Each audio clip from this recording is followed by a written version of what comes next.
Well, good morning. Welcome to the 2020 PDE Virtual Learning Conference. We want to welcome everybody today. We want to offer a special welcome to any families that might be watching. We're thrilled to have you. We recognize the critical partnership between school and home for the success of our students. Thank you to the Patent staff for creating such a phenomenal professional development experience and all of the outstanding resources you created that are located on the Patent website. They change frequently, so educators, please check the website often. Thank you to the intermediate units for their outstanding support and leadership during this time. They've been a tremendous conduit for the Pennsylvania educational system, and we're extremely proud of them. The collaboration between Patent and the intermediate units and the LEAs have been seamless. All of the efforts during these unprecedented times to support the continuity of education for all of our students. I would like to take a few moments to highlight some of the information I intended to go over at the PDE conference, which unfortunately we had to cancel due to COVID-19. Before I go on to some of the annual data review, I first want to bring your attention to the hashtag on our screen. This is our Twitter hashtag that we use to highlight anything that we find going across the Commonwealth of exemplary examples of providing services for students with disabilities. So feel free to tell our story. Use it at will whenever you would like to share some great examples of the work we're providing for students. Pennsylvania has received the highest level of determination meets requirements that the federal government awards to states under Part B of the Individuals with Disabilities Education Act. Pennsylvania was one of only 21 states and territories that received the distinction this year. Our state's excellent work has been recognized with the meets requirements designation for 12 of the 13 years that the USDE has been issuing its determinations. That's pretty impressive. Of the 7 largest states in Pennsylvania, in the 7 largest states in the United States, Pennsylvania was one of the 3 states to meet these requirements for June 2019. This status reflects the commitment that Pennsylvania's local education agencies have to providing students with disabilities with quality programs and services. It's something we should be proud of. I'm going to go over our annual data so everybody has an idea across the field about where we are regarding the data we collect for special education services. This first chart represents the distribution of students with disabilities across Pennsylvania in relationship to race and ethnicity.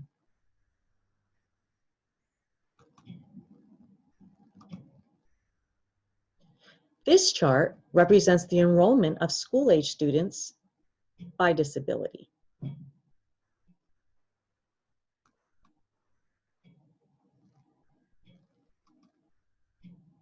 This chart exhibits the provision of services in the LRE for students with disabilities ages 6 to 21.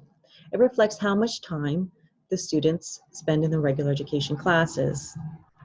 It'd be interesting for you to compare it to your LEA to see how you compare to the state.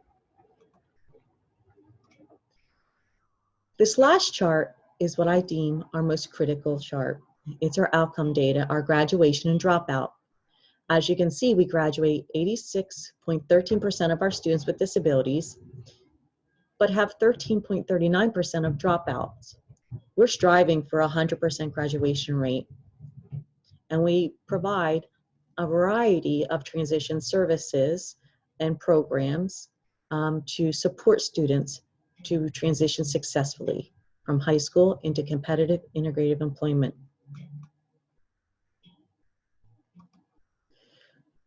This slide highlights some of those many supports. They're provided by the Bureau of Special Education, Patent, with the support of the intermediate units. There are an array of supports and initiatives related to supporting students with disabilities to transition into competitive integrative employment, either immediately after high school or after some post-secondary training. As previously mentioned, the intermediate units are a key to the support for our students. The National Training and Technical Center with their transition toolkit, the annual competitive integrated employment LEA grants, the CAPS program, the Middle School to Success program, which targets students receiving emotional support in the middle school. Next on the slide are a list of just some of the critical interagency collaboration that occurs to support our students. It's very important that we work with the school districts work with the agencies and the adult services to help support a smooth transition from high school into life. Most critically at this moment, I wanted to highlight is the Office of Vocational Rehabilitation. For this current school year, the Bureau has been working collaboratively with OVR to revise the MOU. We recognize that there is a need to strengthen our collaboration in the field, and we have enthusiastically been working on this since about December. We are in the final phases where we will be releasing the MOU for stakeholder feedback, but we are really looking forward to the final release to the field as well as a guidance document. Our goal is to increase our collaboration so that together, we can support students with disabilities to transition from school into competitive and integrative employment as smoothly and as seamlessly as possible. There are many things to be proud of in Pennsylvania. I have been proud to serve in this role since beginning in July. I would like to take a little bit of the opportunity to highlight two very special students. They are proud examples of students that have worked very hard and with the support of their LEA are achieving great things. They received the National CEC Yes I Can Awards at the National Conference in February. This is a recognition given to students with disabilities that are exemplary examples of overcoming what some may perceive to be obstacles to obtain excellence.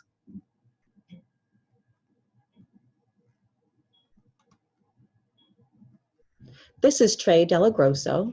He lives by a model that nothing is wrong with me. And there was one day in his class, he was feeling a little disconnected, and he decided with his teacher and support of his families to educate his classrooms about what it's like to have autism. And since that moment, the students were inspired and the relationships improved, and Trey felt really good about making a systemic change within his school district. Since that time, he has gone on multiple public speaking engagements just to share his great story and his motto with all people.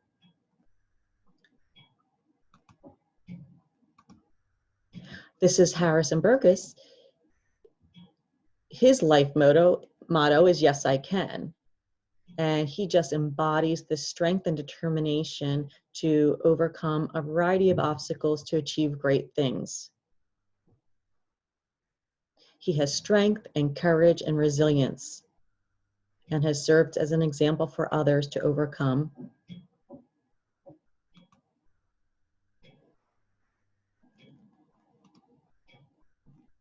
Those are two incredible students representing positive outcomes for the work we do. There will be a parent and student conference next Tuesday where both of them will be there to speak and share their story. So that's why I only gave you a little bit about them, because it's their stories to tell, and they'll be there next week. They are just two of many success stories that we have across the Commonwealth. Before I close for the day and you go on with your professional development at this conference, I would be remiss not acknowledging the current situation which brings us here today together. What an amazing time we're living in. There's multiple times that you would say this has been a once-in-a-lifetime experience. However, what we're experiencing right now doesn't even happen in everybody's within a lifetime. There are lives that have gone by that have never experienced this. When we first were propelled into this situation, it was filled with fear, uncertainty. There was so much unknown about it. And here we are, living in a historical moment, And in doing so, we are making history. We find ourselves in a situation to overcome and recreate as educators, to be resilient for our families, and out of respect for the critical job we do, shaping the future for our students. I am personally a little bit biased. All educators have had to really rally, recreate, and dedicate an awful lot of time to have the continuity of education plans be implemented across the Commonwealth. However, I happen to feel that special educators tend to be a bit more tenacious, more creative, and more passionate than any educator around. It's in our blood. We choose the career path we do to help others overcome potential barriers. We certainly didn't choose the path of least resistance when we took on our career. The path has been peppered with adversity or barriers, but we find strength in figuring out how to overcome and strength in supporting our students to overcome any obstacle in front of them to become citizens of our communities as they were always intended. The COVID-19 pandemic at first impact has had us reeling and reacting expeditiously to get services and supports in place without a roadmap to follow. And educators, special educators, selflessly rallied, and in a whole new world, used the foundation of skills possessed to create how we support our students and families without skipping a beat. Thank you. And at first, yes, we were reaching and adjusting to our best ability to offer the best we could that was reasonable and appropriate. And today is an excellent example of some of the creative and different approaches educators are using to service students with disabilities to ensure they are engaged in continuity of education. But now is a time to just briefly reflect on where we are and where we're heading into this new normal, because we are all writing history right now. And we are all part of an incredible educational movement. Change can be difficult, and sometimes it takes great adversity to step back and re-examine where we are, to see more clearly, to see where we need to go. As much adversity as we are experiencing in this world, I continue to challenge this remarkable profession to extract the positive life and educational lessons we are learning through this process, to expand our frame of reference of how we can creatively and passionately overcome any barriers placed in front of us to support the students we are most passionate about.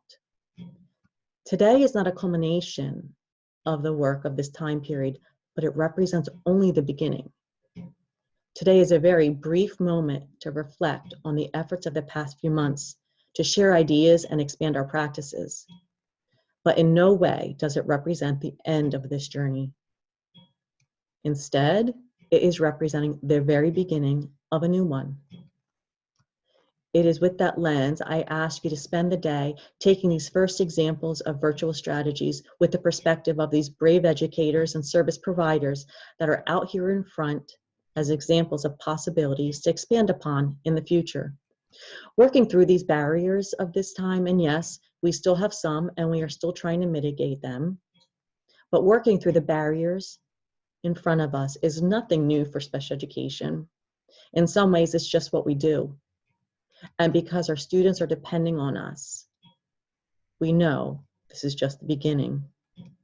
For those you will see today, we thank you for being so brave and willing to be our first to highlight your strategies to support our students. For those attending, we thank you for setting aside the time to strengthen your craft and continue to enhance what you're able to do for our students. And for everyone attending, from whatever lens you're coming from, whether it's an educator, a parent, an advocate, or a student, we are stronger together. Let's continue to collaborate, share ideas, pull on our passion for the field to continue to strengthen what we can do for the best outcomes for our students. We are stronger together. I thank you for your time, and I really hope you enjoy your day. Please remember that we're here to support you in the work you do, and don't hesitate to reach out for anything. Take care.